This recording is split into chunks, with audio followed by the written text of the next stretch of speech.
Good morning, everyone. This is Naijha Wright-Brown here. I am on Unchained News, getting ready to speak to two beautiful, lovely sisters, and I'm so excited to talk to them this morning. We got Jessica Carter and Brenda Sanders, and yeah, we going Afro-Vegan today, and we are going to dump that dairy. So let's get started with some bios. Jessica Carter is a vegan recipe developer and wellness educator on a mission to make plant-based eating more accessible for everyone. She is director of programming at Afro-Vegan Society, where she creates, curates, and coordinates digital workshops and resources that highlight how plant-based living can improve the health, environment, and community for people of African descent. She created her plant-powered brand, Love Vegan Soul, to explore global flavors, ingredients, and plant-based traditions. Jessica creates simple and delicious vegan dishes, recipe videos, and conducts cooking demos and wellness workshops across the country to help people make more sustainable and nourishing food and lifestyle choices. Her recipes have been featured on Fox 45 Baltimore, Fox 5 DC, Let's Talk Live, and Good Morning Washington. She received her bachelor's degree in African American Studies from Ohio University in 2009 and completed her certificate plant-based nutrition through the T. Colin Campbell Center for Nutrition Studies in March 2019. Thank you for joining us, Jessica, and I am going to show that clip of Good Morning Washington. Everybody, tune in.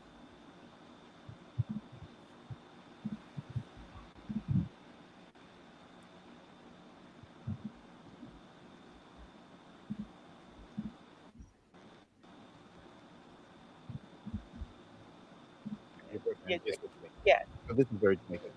Yeah. Okay. All right, what do we have? All right. So first up, we have soul bowls. So soul bowls capture all the I love nutrients, it. flavors that you need, all in one bowl. So we have some barbecue jerk jackfruit, roasted plantains, a little green salad, and some coconut beans and quinoa. Some notes. Okay. Yeah. So it's sweet, spicy, lots of fiber, lots of protein. So it's going to be filling, but it's also going to be light and you'll be energized. Quinoa is great, right? Yes, quinoa is awesome. It's actually a seed too, so it has all the essential amino acids that you need to make a complete protein. That's awesome. Yeah. And you have sliders? Yes, these sliders are Jamaican curry sliders with quinoa, lentils, and mushrooms. Okay. So I want you to assemble these if you like. So we have some pineapple salsa here. We have some coconut lime aioli with some avocado in it. So this is going to be like our mayo. And so it's kind of sweet, tangy, creamy. You get all those things when you put both on. So be generous. I'm generous when I put them on. Yeah. Oh, you are? Yes. Okay. You have get a little bit of both. Oh my God. Really? I haven't eaten yet. Aioli. Okay. And if you're going to have a burger, then you got to have something to go with it, right? Absolutely. Okay. Absolutely. I don't want to make a mess on TV. I love sweet potato fries with this. Yeah. So good. Yeah. A little bit of cinnamon. Oh, yeah, for sure. Okay. Okay, so what do we have here? So up next, we have collard green wraps. So these are something you can assemble by yourself. You can make all the components in advance. You can switch out the components what you like. I've lightly steamed the collard greens so they're a little more pliable. And then I've made some fricasseed cauliflower and chickpeas. Now, I don't know if you're familiar with fricassee, but it's a dish that I ate a lot when I was a poor undergrad. And they had a $5 special at the Jamaican restaurant on campus. And I loved it. I had never had anything like it before. And then when I went vegan, I was like, it was good, but I don't need to eat chicken to have that. And so I kind of was getting creative, and I figured cauliflower and chickpeas would be a great replacement. Test that. Go for it. Let me know what you think. And this is chilled, but you can also have it warm inside the wrap too. This wrap can be hot or cold. Wow. Oh, very good. Thank you. That is very, very good. Pass the fork, my man. You have a little bit of here. It's got a kick to it. Yeah, it does? It's a little heat, not too much. You know, Caribbean food can be very spicy, but I keep it mild, and then people can up the heat if they like to. That's good. There's your slaw. Yes. So yeah, this is a simple slaw, and I use the same coconut lime aioli to make the dressing for that, and then roasted sweet potatoes. Woo! Yummy. Okay. And then over I here just we worked got out, y'all. to We top have it the off with a drinks. drink. We're topping it off with a nice, refreshing drink. Thank you. This is a sorrel and berry fruit drink. Oh, I love sorrel. Sorrel is also known as hibiscus here in the States. Has so many health properties. It's great for your heart. Wonderful for blood circulation. So it gets its tartness from the sorrel, some lime, the sweetness from some berries and agave nectar. Very simple to put together and the perfect top off for this spread, I think. This is yummy. Thank you. How do folks get in touch with you? Yes. You can find all these delicious recipes This is on really good. tryveg.com/recipes. All right. I just stopped it right there. So I know we are talking about Afro-Vegan Society here. So that was delicious. Thank you again for taking the time out to join us today, Jessica. So we're going to get into what you do in a moment. But of course, I have to introduce my lovely partner and friend, Brenda Sanders here. There's not enough room on this page. This was like a little short bio. But anyway, Brenda Sanders is a vegan food justice activist who works to make plant-based foods more accessible and affordable to people in marginalized communities.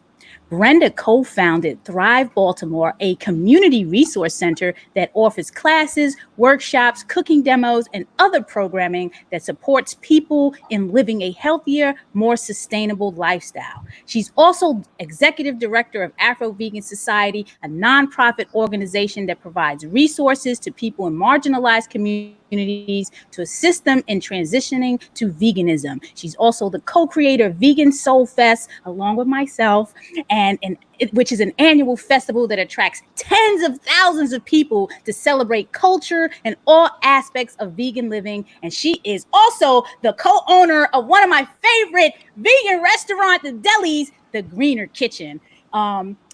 And they produce plant-based foods that are both affordable and accessible and so delicious. My daughter loves the cheesesteaks over there. Like, we're going over there tomorrow. Anyway, thank you for joining the show, Brenda Sanders. Now, let's get down to this conversation. We want to start off by talking about your journeys. So, Jessica, can you share what your vegan journey was like? Sure. And probably it's still like. Yeah. It was definitely a gradual transition for me. So I've been 100% vegan since February 2016. So it's kind of flown by, but Congratulations. Thank you very much. I started eliminating animal products from my diet in 2011 or so.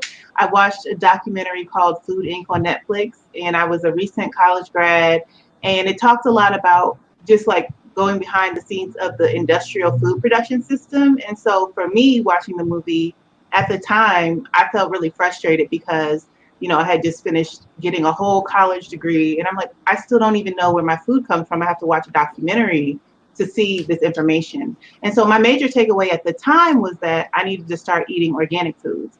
And so I just focused on my budget, which was very limited because I was a recent college grad, and I had not found employment because I graduated like right at the height of the recession that started in 2008. So I had like $30 or $40 a week to spend on food, and I decided to spend it on fresh organic produce, and then I supplemented with like grains and legumes, and that was primarily what I ate. And so it was a long process of me figuring out like, what does eating like this look like, like without getting bored? How do I eat healthfully but still be able to indulge in the foods that I like? How do I extend my values and understanding that like there's exploitation or there's like unethical, practices being taking place behind the scenes for a lot of the products that I use, not just the food that I eat, but the body care items I use, the clothing I wear, all these things. So trying to reconcile as I learn more and more information over time about how do I make a commitment to eating a certain way, but also just living my life a certain way that aligned with my values. And my values had to do with like, people deserve to be paid a fair wage. People deserve to have access to healthy food. People or animals shouldn't be being exploited for me to have the things that I want or need in my life. There should be ways that I can have those things without, participating in that consciously, And so, of course, the number one message I tell people who are embarking on a journey or just trying to align their ethics with their lifestyle is like, focus on progress, not perfection, because there are always things that need to change. There are always things that can be improved upon, but if your intentions are good, you're constantly doing your research, you're holding yourself accountable, and you're doing what you can to spread information, that's the best you can do. So since 2016, it's been awesome because I've really just been diving deep to expressing my creativity through cooking and plant-based cooking. And so I've really had the opportunity to, discover new flavors and textures and cooking styles that I really enjoy, and also introduce them to my family and friends and loved ones and watch their perceptions change about maybe certain misconceptions that they had about, plant-based eating or a vegan lifestyle. And in doing that, it just really encouraged me to want to do this work for a larger audience of people. And so I've been so blessed to align, this personal interest, my value system with the work that I do every day. And beginning to work with Afro-Vegan Society this May has been awesome too, because, my degree is in African American Studies. And so I spent my undergraduate degree exploring the ways that, African Americans, Black folk have influenced the culture and the economy and everything about how we live and work and breathe in the US. And so, I really felt a strong commitment to wanting to improve the quality of life for African Americans, for Black people, for people of African descent. And so, being able to work with Afro-Vegan Society is amazing in terms of aligning what I studied with my passion for wellness and my passion for like ethical products and all these things, and bringing it together to be of service to others. All right, that's amazing. Thank you, Jessica. Yes, that is a great addition to the Afro-Vegan Society. Brenda Sanders, I know you shared some of your story last time when you were here, but, I'm sure there were some things that you wanted to add. So talk to us about your journey. Yeah, so it's been 23 years Woo! since I first went vegan. And so, it's been a while, and I've been through a lot of different stages from when I first went vegan, which was during a time when I was exploring this whole sacred body, your body as a temple, and like this interconnection with, the rest of the planet and like that kind of thing. And so just wanting to distance myself from animal products for that reason, or for those reasons, that just sort of evolved over time. The more information I got, the more research I did, then, obviously, like the animal issues started to become apparent. The way the animals are treated within the animal-based system, all the mental degradation that comes with animal agriculture, and then just seeing all the injustices and discrimination that's built into the current food system to try to address that in any way that I could, sort of brought me to a place back in 2011 of being a vegan activist. But before that, it was just like, oh, this is my choice. This is my personal choice.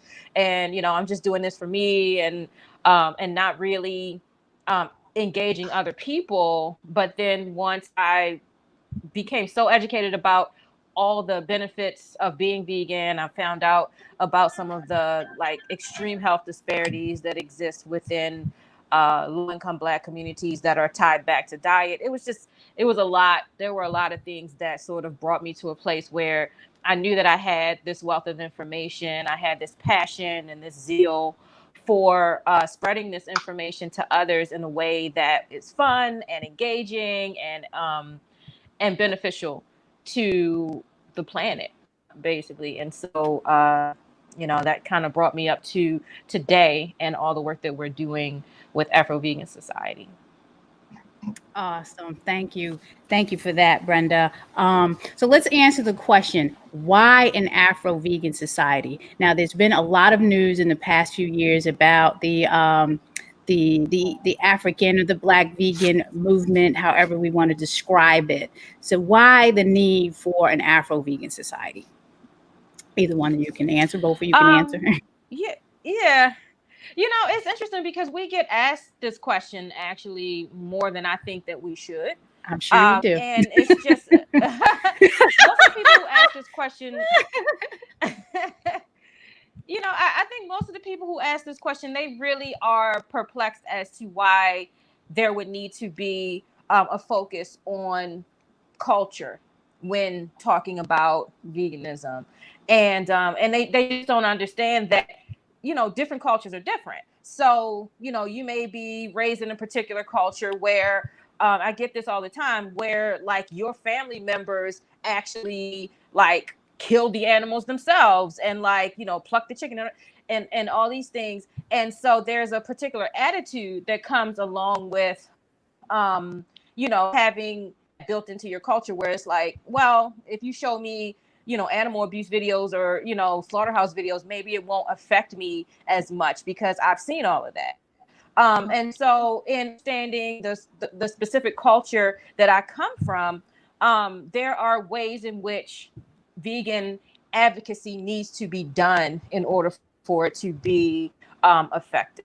And so understanding and it doesn't have to just be like a racial or ethnic culture. Maybe you belong to yoga culture, you know, maybe you belong to fitness culture or whatever. And so just understanding the ins and outs of the culture that you are working within and understanding how to best reach the folks that you're trying to reach. And so with Afro-Vegan Society's mission being to work within, specifically within low-income, marginalized Black and Brown communities, you know, that's important because those are communities and demographics that have historically been completely ignored by the vegan movement.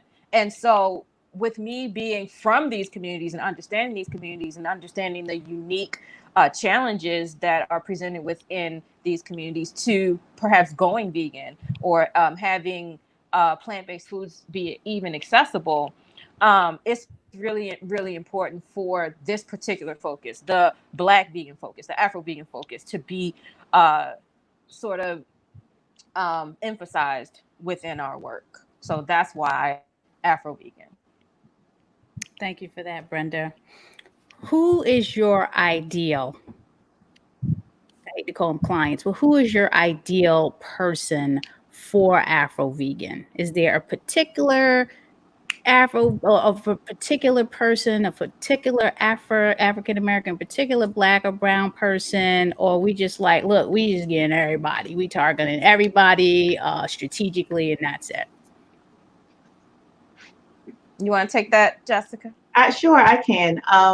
So for me, living as a Black person, knowing Black people, I feel like there is such a diversity within Black experiences around the world, in the US. And so I think that, you know, anyone who's interested in this information is going to benefit from it. And that's who we're creating for.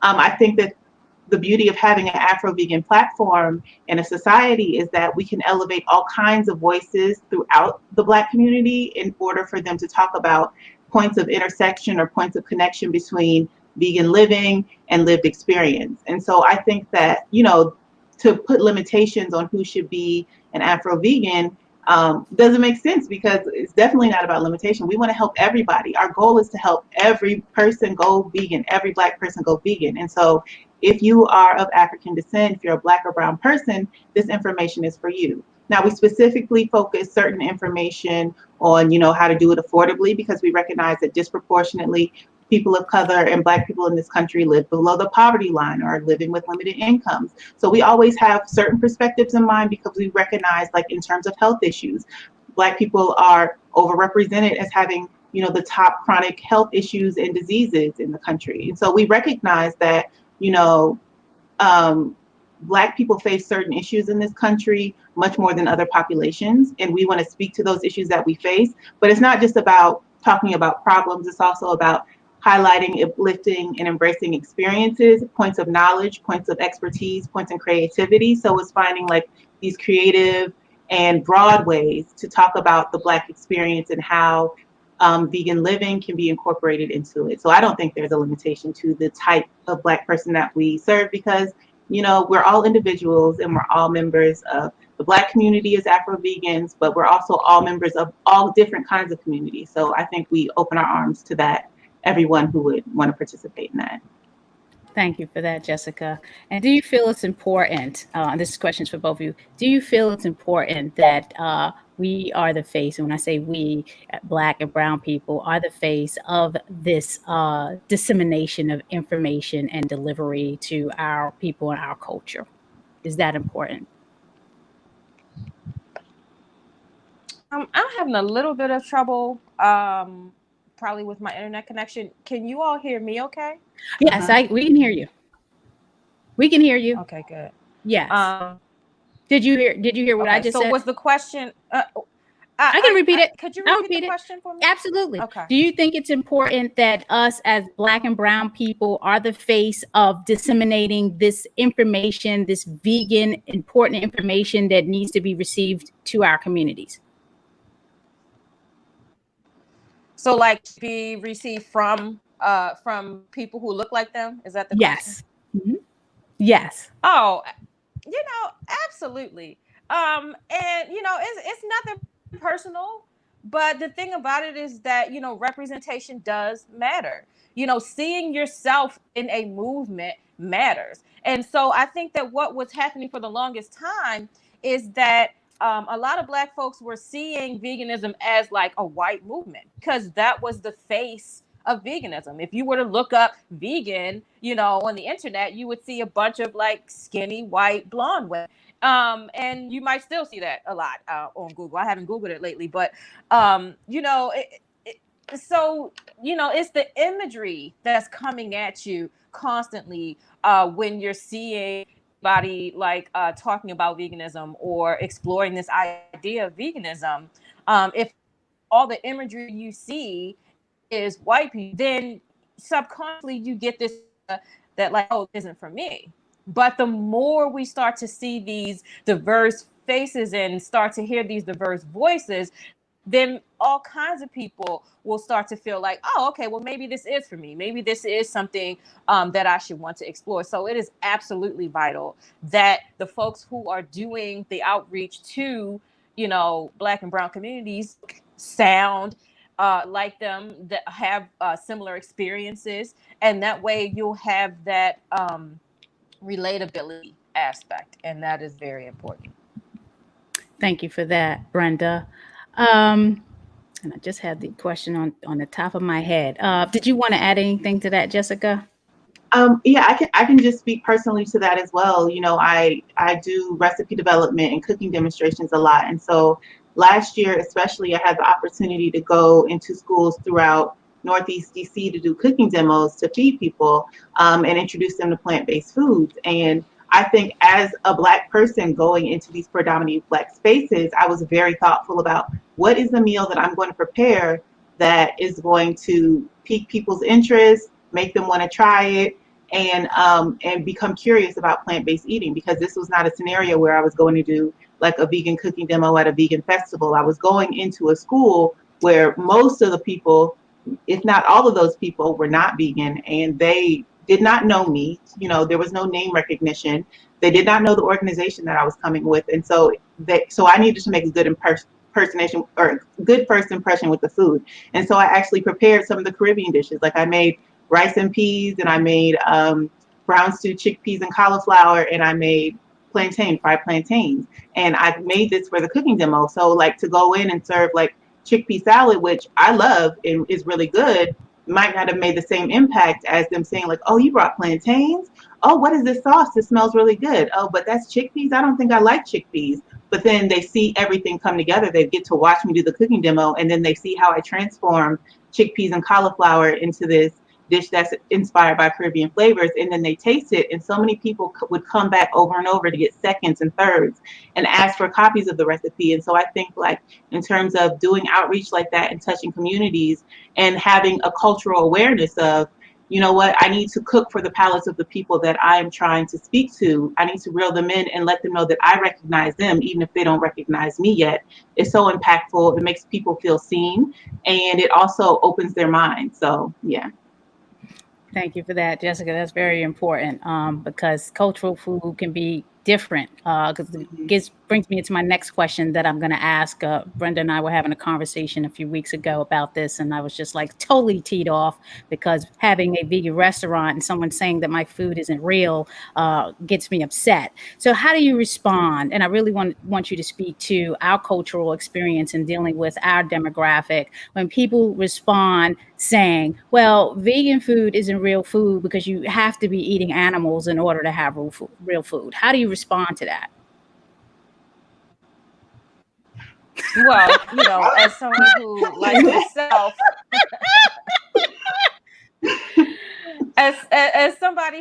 like yourself, Naijha, actually runs a vegan food establishment. You know, we get this all the time. And, you know, it's just, for me, it's about being patient and understanding that I was in that place at one time. And I had those same kinds of beliefs because that is what we are taught and programmed to believe. And so just having that empathy and realizing that, like, you know, you at one point had to learn and grow and change your mind, you know, when it came to eating and what was considered food. And so I try to have that same patience. I try to have that same patience and empathy and understanding when it comes to folks who are just learning about this information for the first time. Thank you, Brenda. Jessica, did you want to add anything? I mean, honestly, doing your I haven't cooking and stuff. yeah, I honestly haven't experienced something that strongly in terms of people like referring to the food that I'm making as not real food. But honestly, I'm not out there as much as you are. So I go into spaces where people are expecting what I'm going to bring. Like, I can say the most similar experience that I would have was like when I first was eating more plant-based foods and I was working in an office setting, and you know, nobody in that office was vegan, and I was in the process of going vegan basically, and they would just look at my food like, girl, what are you eating? Like, and a lot of my coworkers were majority people of color, and they're like, what are you eating? I'm like, food. Like, and it's just like, do you know how much work it takes to turn what you're eating into food? Like, you would not go up to a cow and bite it. That doesn't make sense, does it? So to a certain extent, you can have some of those like logical, philosophical conversations with people, but ultimately I just go in and I don't make any assumptions. I say, this is what I brought for me. You can taste it if you want. And my stuff ends up going. I feel like we all have that experience too, where we're going to like family gatherings or potlucks or things like that, and people are like, apprehensive about our food, but then once they taste what you actually brought, like your food is gone before everybody else's. So I feel like I've had that experience a lot, where you tell them what you made and they're like, what? But then once they taste what you made, it's gone. And it's like, okay, y'all, this feels good, but also I'm hungry. And you should learn how to make some of these side dishes too. Even if you call it a side, you know, like, I feel like that's something else I've had to do. It's like this side dish culture, like, or this perception of something as a side food versus like an entree or something that's going to fill you. And I think that's also like a cultural thing. I think that's like an economic thing, you know, like, I went to a family member's house years ago before I ever went vegan, and there were maybe 5 of us there for Thanksgiving, and there was so much food on the table, and it was just like mind-boggling. Like, there were like 27 things for like 5 people, and this person was so adamant about having so much food on the table because they had grown up in poverty, and they had probably experienced many holidays where there was nothing to eat, very little to eat. And so they made it an effort to put all this food on the table every year, no matter how many people showed up. And it was rude if you did not taste every single thing that they put out. And so I think to a certain extent too, like, you know, we have this cultural, economic perception that like eating certain types of food or food products is, you know, aligned with like affluence or having enough or indulgence or whatever. And I think that that's why it's so important to be doing work in communities too, to like, okay, you might have some walls up, but try and you might change your mind. And then you really have to do the mental work to like shift your perspective towards embracing, what does it mean to be nourished? What does it mean to be fed? What does it mean to be satisfied? Thank you for that, Jessica. Very, very great answers. And we definitely have some folks that's rooting for you all, the ladies. We need to spread the word how to tweak our ethnic plates. Yes, people love my crappy videos, but they get it and are wow that it's possible. Yes, we just got to keep pushing the message. The vegan movement. Do you think, because there's always this dialogue about, well, why did you go vegan? And if you didn't go be vegan for the animals, then you know you're not really vegan. Do you think that's important? That you definitely are. That's the primary reason why you're going vegan, for the animals, or is health and environment also an important part of going vegan and doing this practice? You know, I just think people need to relax. You know, I do. I feel like people need to relax. You know, vegan living is not like a club.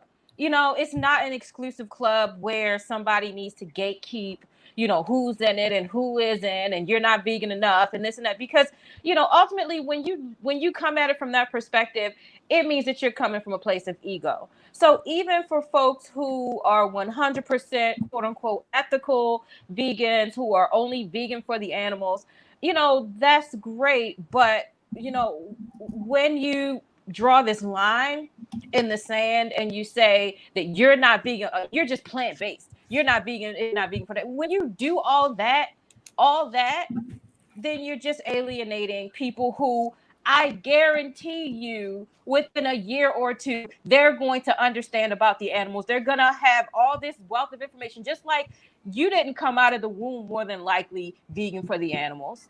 You had to learn this information. You had to grow through this information. You had to, be exposed to this information. And now you're in that place. Well, guess what? Most people who enter into this way of living, whether it be through, health concerns, whether it be through environmental concerns, they're going to learn the same information. They're going to gain the same understanding, and then they're going to expand their idea of what veganism is. And they don't need to have these vegan for the animals gatekeepers to wag fingers at them and say, you're not doing it right, you're not vegan enough. I feel like ultimately that hurts the entire movement, and people just need to relax. We're getting there. Black people are the fastest growing vegan demographic right now, because this is information that is vital and life-saving for us in the situation that we're in right now. I've talked to thousands upon thousands. Naijha, you do this work too. We talk to thousands upon thousands of people who, are going vegan, want to be vegan, interested in veganism, vegan curious, whatever.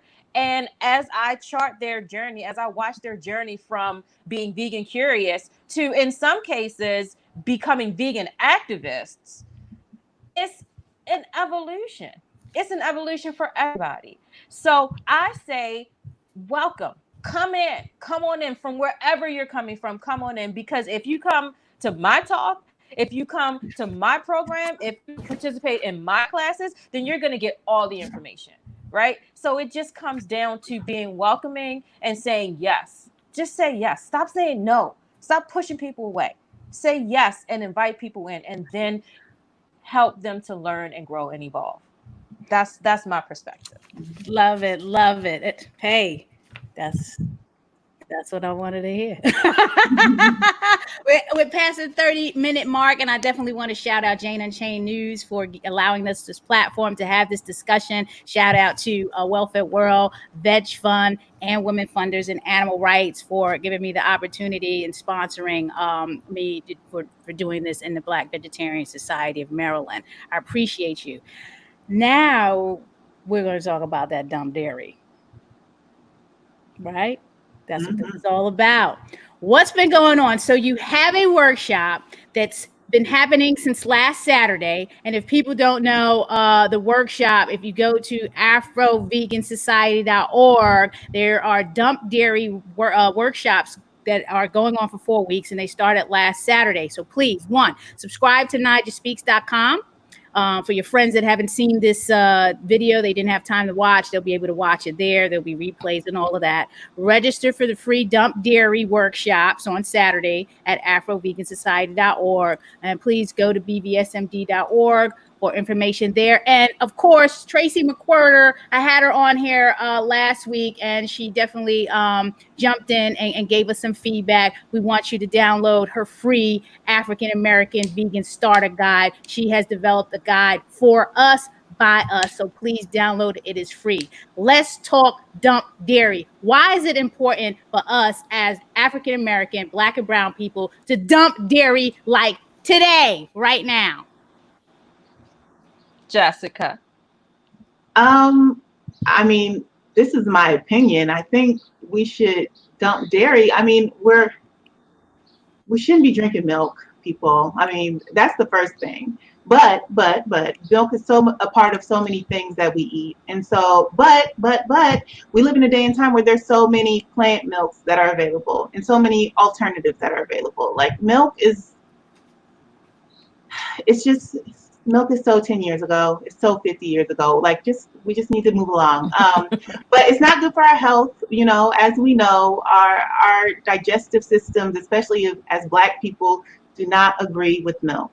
A lot of the issues that milk is marketing towards being helpful for us nutrient-wise, not only is it mismarketing, but we don't have those issues like osteoporosis. On the whole, African American people have denser bones and stronger bones, and people who drink more milk end up having more pores in their bones because it leaches the calcium from their bones and ends up making them weaker. So I think that there are a lot of lies associated with marketing milk, and there are also a lot of things that just don't have anything to do with our personal experience that have to do with milk either. And so that's why we need to leave milk alone. And, I'm talking very broadly and generally, but there are so many workshops that are coming out during the Dumb Dairy Workshop series where you can get the statistics, the facts, the citations, the numbers and all that stuff from real professionals who can speak to the specifics of why we need to leave milk alone for our health, for the environment, for our well-being, and because there are so many better options out there. Absolutely. I just had my flax milk with my smoothie today before I worked out. So, and my daughter loves flax milk. So, and she's totally fine. Yes, we have someone saying dairy is rape. Thank you. Thank you for helping people transition. What do you want to add, Brenda? Yeah, I would like to add that, the time that I've been doing it since 2011, I have delved deep into research about the dairy industry. And, the dairy industry is one of the industries that I have like a deep, deep just hatred for. I mean, I'm not a fan. That's right. I mean, there's really no other word for it. I'm not a fan of any of the animal-based food industries, and all of my work is about creating a viable plant-based food system. So let me just say that first and foremost. But dairy is just such a just despicable industry. Like every aspect of it from beginning to end. It's just so much like hidden information, so much deceit, so many lies, like Jessica was saying. Just the concept, the basic concept that human beings need to consume the lactation of an animal is in of itself just a foundation of lies. The fact that this industry was able to pull the wool over our eyes, so to speak, and fool us and dupe us into believing something that is so clearly untrue is just mind-boggling to me. And I was completely fooled for most of my childhood and some of my young adulthood. And so like I just felt betrayed once I started to learn this information. And the more information I learned, the more I'm just disgusted by this industry that tries to push itself out there as being like, family centered and all about, realness and blah, blah, blah. And, on the 20th, I will be talk for the Dump Dairy workshops, and it's called the Dairy Deception. And I'm going to be breaking down all the different aspects of the dairy industry, revealing everything, exposing everything, because, it's just people need to be informed and need to at least know what it is that they are supporting when they pay for and indulge in these products. And so, tune in for the whole workshop, and definitely bring your pen and pad, and so you take notes, because there is just such a wealth of information every single week that we're going to be presenting these workshops.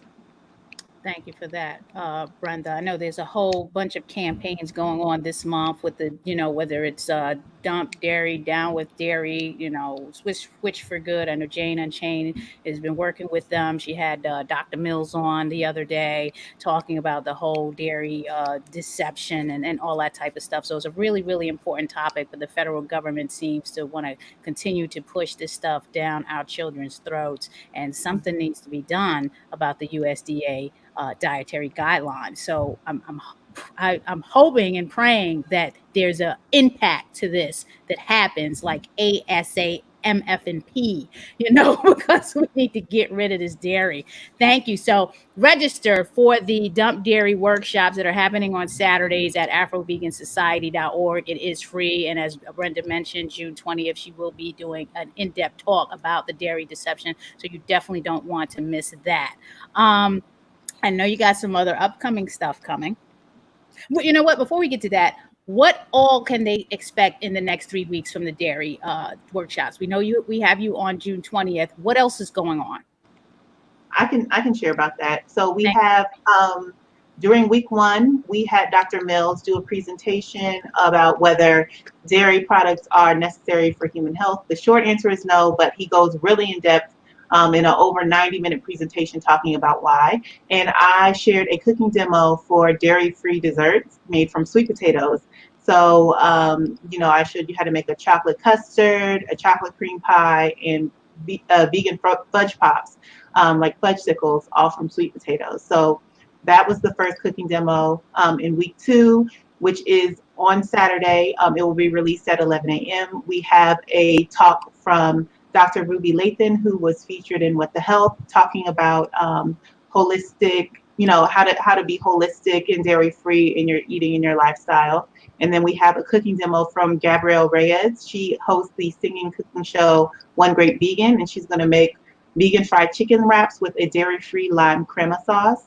And then week 3 will be Brenda talking about the dairy deception, and we'll have the vegan mechanic sharing cheesy vegan recipes.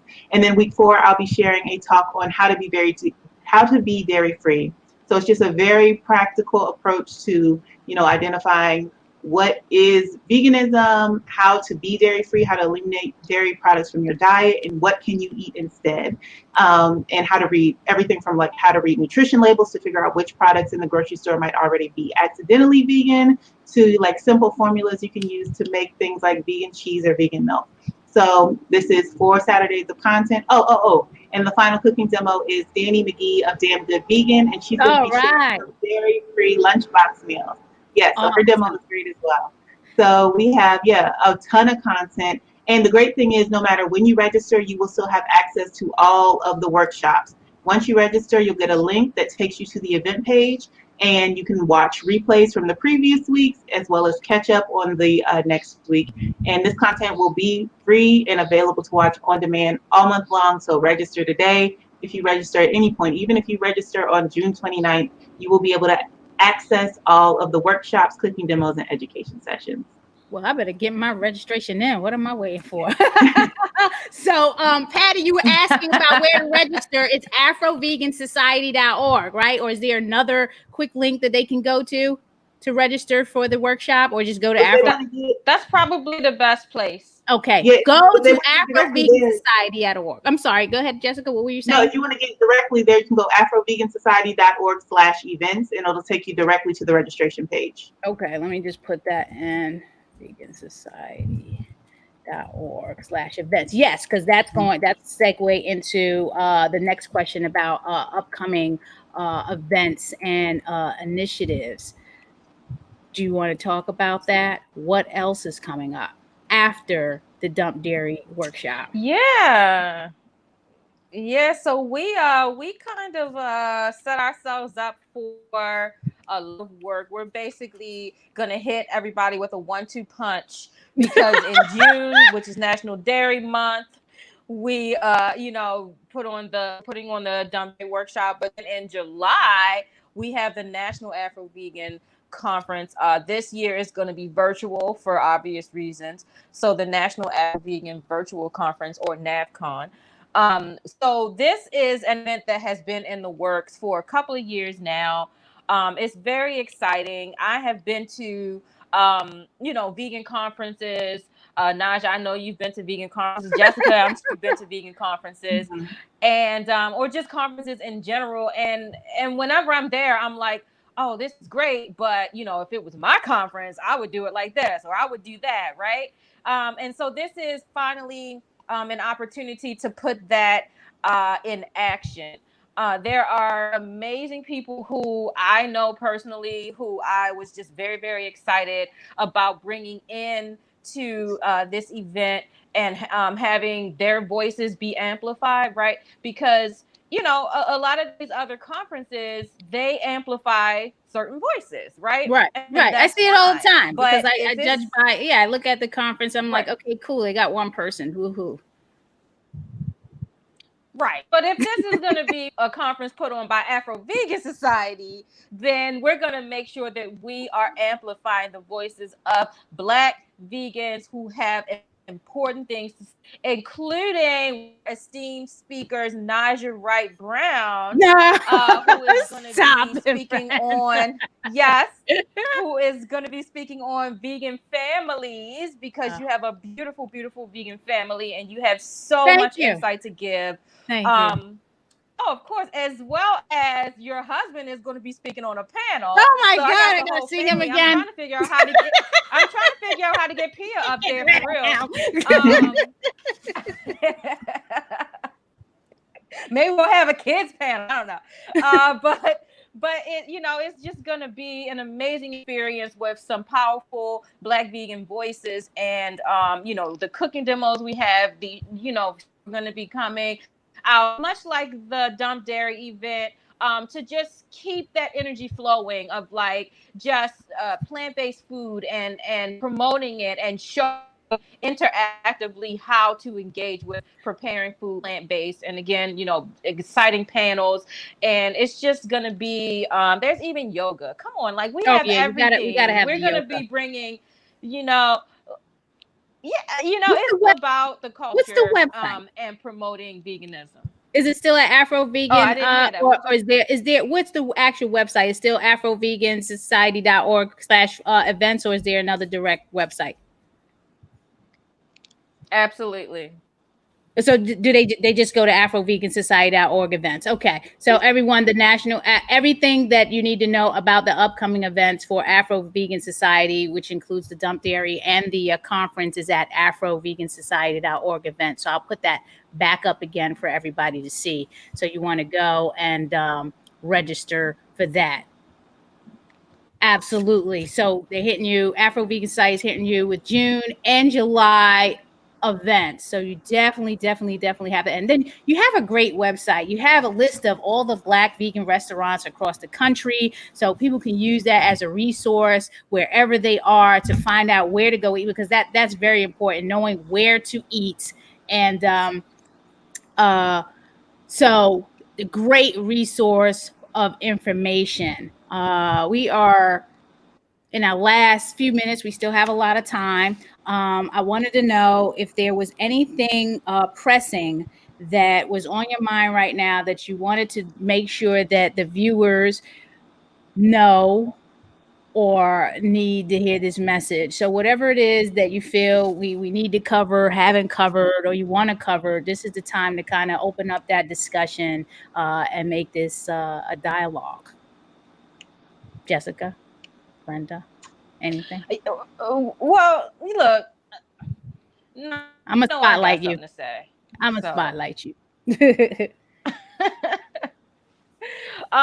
you know, I just wanted to say that during this time of, you know, all this societal upheaval, and, you know, these conversations about race coming back up in a really intense way right now, a lot of people are trying to figure out, what can I do? They feel helpless. They feel like they don't know what they can personally do to make a difference. And I have seen a lot of individuals, I have seen a lot of organizations, I have seen a lot of businesses really stepping up and making statements in solidarity and support and understanding, or at least trying to have of what the experience of Black people is in this society at this moment in history. And I would say that a really, really important thing and impactful thing that people can do is to find Black voices Yes. to amplify and to support at this time, right? So there are Black vegan activists, and we have very important things to say, and we're doing very important work, and we don't have these huge platforms. We don't, for various reasons. We don't have these huge platforms. So those folks who do have these huge platforms, it would be a great service, and you would be doing a great service by amplifying our voices, by pushing our work out there, by pushing, our word out there, and letting the world know that we're here, that we're doing this, that is very difficult work, and that is work that is not being focused on anywhere else other than within our community, and that work needs to be supported, and it can be supported. I mean, we donate button right on the Afro-Vegan Society website. I mean, there's opportunities to support Black vegans across the nation, even internationally, globally right now. And I think that now is a great time for people to do so. I'm so glad you said that, because that brings me into thanking again Jane Unchained News for allowing us this platform to have this discussion. When I came on to work with Jane and her team, it wasn't even a planned thing. One of her producers, Paige, came down to Atlanta Kush last year during Vegan Restaurant Week, and we were in the midst of planning the Vegan Soul Fest too, Brenda, and they didn't know all the stuff that we were doing out here in Baltimore. And so, being at the restaurant and hearing that story, they were like, we really need to know what's going on in this space, in your space. We need, to diversify our content. And, I'm busy. I'm like, oh, not something else. You know what I'm saying? So I kind of was like, oh God, I can't just add anything else to my plate. But I kind of thought about it, and I said, you know what? Let me see what we can do. Because I am out. I do know a lot of people in the city and around. I said, you know what? Let's take this opportunity to give them what we need. So I definitely appreciate them coming to me and offering me this opportunity so I can open it up to all my friends to have a platform of close to 1 million viewers to hear our voice and what's going on in the Black vegan movement and the state of Black society. And I think they've been very, very supportive and understanding of what's been going on. So I appreciate that you said that, Brenda. Jessica, anything else? I think that in alignment with Brenda, talking about like how to support and elevate Black voices, Afro-Vegan Society is doing so much work to create this meaningful content that is definitely targeted towards Black communities, but our resources are free to everyone. So, support us. Like, we're looking for sponsors for the National Afro-Vegan Conference. And I think there are so many ways to think about how to partner to elevate platforms. And, I've been reaching out to lots of people just on various projects associated with Afro-Vegan Society and personal projects as well. And, for the most part, people have been pretty receptive about collaborating, but just continue to have that collaborative spirit, because we were talking about like veganism and, is it veganism if you didn't start becoming a vegan for specifically the animals?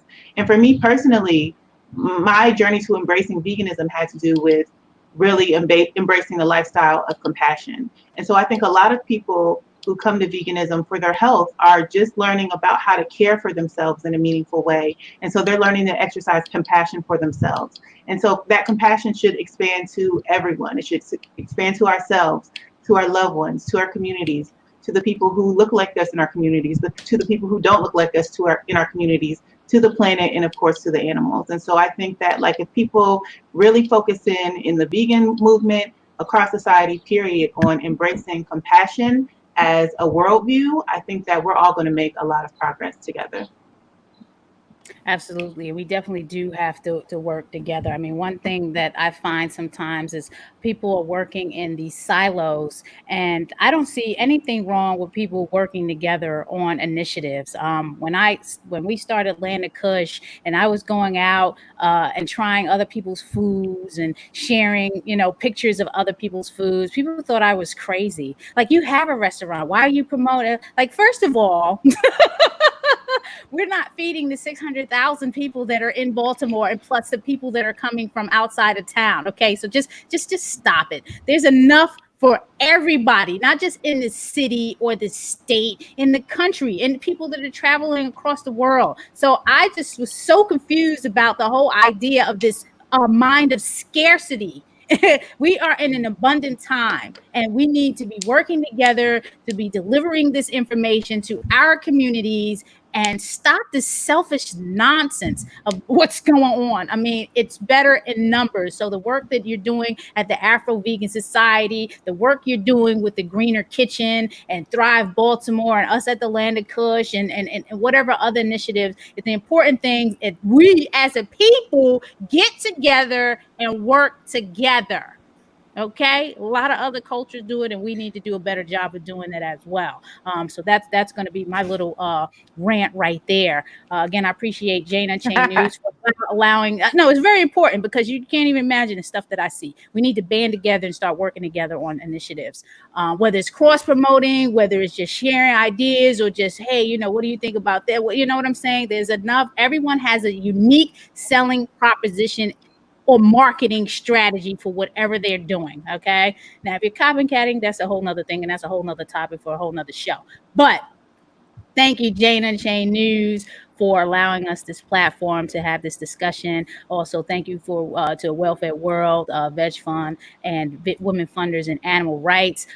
We are down to our last 4 minutes. If there's anything else you want to contribute, I'm just going to say this. Make sure you subscribe to NaijhaSpeaks.com. I think I'm over 10 live broadcasts right now. So if you've missed anything, please go back to the site and catch it. Yes, I know they are an hour long, but it's a lot of good information for those people that want to be vegan, not vegan, you want to start an event, all types of information. And of course, businesses around the city, or if you're trying to start restaurants and things like that, subscribe to NaijhaSpeaks.com, register for the Saturday Dump Dairy workshops. So this Saturday, you don't want to miss it. Make sure you're going to Afro-Vegan-Society.org. Keep It Fresh Day is Sunday, the 14th. If you have a plant-based plate, please post that plant-based plate with hashtag Keep It Fresh Day so we can enter you into a chance to win some cool, fresh prizes. So Keep It Fresh Day is June 14th, and you can go to bvsmd.org to find out more about that. And please download the free African American Vegan Starter Guide.com that was created by the fabulous Tracy McQuirter for us, by us. Any last words, ladies? I have one.